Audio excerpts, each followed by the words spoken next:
In today's video, we're going to talk about the SOF CIA Operation Viking Hammer, which had the goal of eliminating Ansar al-Islam. What is Operation Viking Hammer? Colonel Charles Cleveland is an honored and retired general who served as commander of the 10th Special Forces Group. During his service, he had the assignment to eliminate 3 Iraqi corps, consisting of more than 150,000 people along the Green Line, a 140-kilometer or 87-mile political boundary. You can probably guess they needed help to accomplish this mission, since they were significantly outnumbered. His 300 Special Forces soldiers joined forces with approximately 50,000 Kurdish fighters against Iraqi soldiers. But before going in for combat, Colonel Cleveland announced it was necessary to first eliminate Ansar al-Islam, the terrorist organization that was considered a threat to the Kurds, and that's what this operation was all about. What preceded the operations? The Kurdistan region was a bastion of never-ending conflicts between the Iraqi Kurdish Peshmerga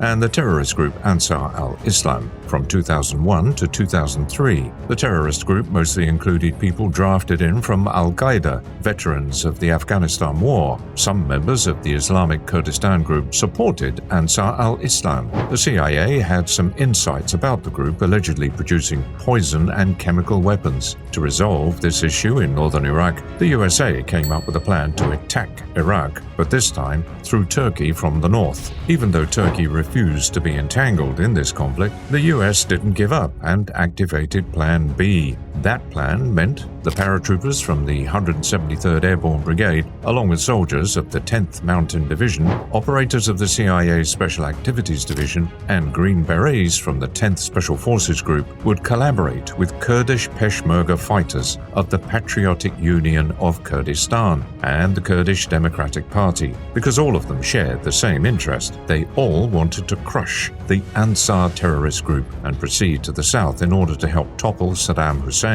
These groups are not to be underestimated. For example, Peshmerga means those who face death, so you can only imagine what those fighters were like. Likewise, Ansar al-Islam was just as menacing. Ansar al-Islam. Ansar al-Islam, a notorious terrorist organization, somehow managed to form an enclave in the city of Halabja. They were continuously fighting against Kurdish groups in inaccessible, seemingly unconquerable mountain territories. Not only had they favorable conditions thanks to their difficult-to-reach location, but they also had 700 exceptionally strong and motivated soldiers who did not consider surrender an option. That made the organization very dangerous, even though it wasn't massive, and that's why they caught the eye of the CIA, especially when they supposedly started making a weapon of mass destruction. The beginning of the operation, Operation Viking Hammer, officially started in northern Iraq on March 21, 2003, as 64 Tomahawk missiles struck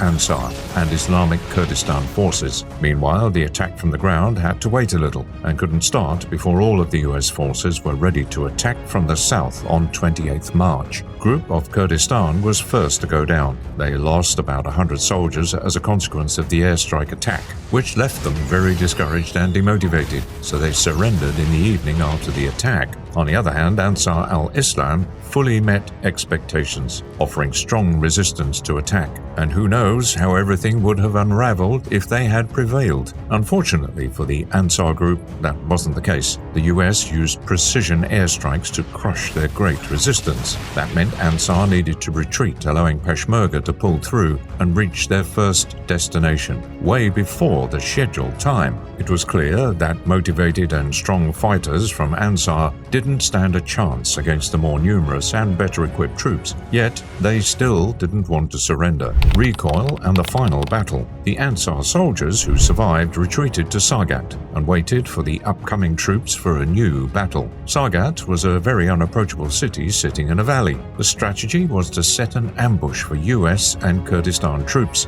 and hope they couldn't call airstrikes and reinforcements due to bad radio coverage in the area. That was just what Ansar's crew did. As soon as the enemy troops arrived in the city, Ansar started attacking them with heavy machine gun fire and mortars, and for a second, it looked like the battle could go either way. To make things worse for the attackers, the radio signal was so bad they couldn't contact anyone or get help from airstrikes. Now it looked like the US and Kurdistan fighters didn't stand a chance as they were pinned down. Unbelievably, a group of just a few hundred fighters was very close to winning this battle. Green Berets started a counteroffensive and used Barrett M82 .5 caliber rifles to snipe and take out machine gun crews, while Peshmerga used artillery to neutralize enemy mortars. It was looking like everything was over, but Ansar had one more last ace up their sleeves. For those people, surrender was never an option, and they continued fighting until the last moment. After 3 hours of that Sargat warfare,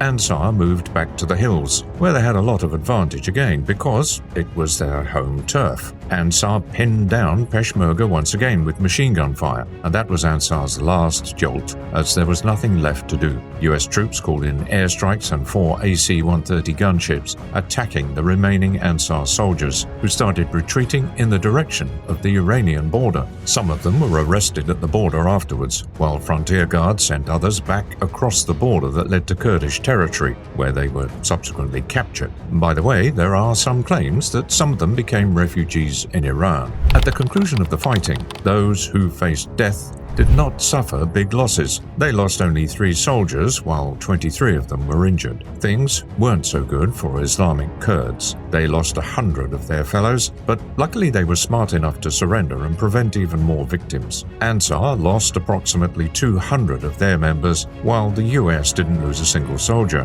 7 soldiers of the Green Berets got the Silver Star Award for their heroic ventures, and a few CIA officers achieved the rare Intelligence Star for their immense contribution to this operation. The operation is widely regarded as one of the most successful operations in modern history. Consequences of the operation. Operation Viking Hammer completed its mission and achieved its main goal. It put an end to the terrorist organization Ansar al-Islam in northern Iraq and pushed Kurdish soldiers through to help fight against Saddam Hussein. It turns out the rumors of the production of poison and chemical weapons were not a hoax. Troops found evidence of ricin production, as well as potassium chloride in Sargat. They also found nerve gas, chemical suits, antidotes, and manuals on the manufacturing of chemical weapons. Competition of strategies. Ansar's strategy was clear. They were counting on their physical strength and morale and home court advantages. They wanted to damage their opponents as much as they were able to,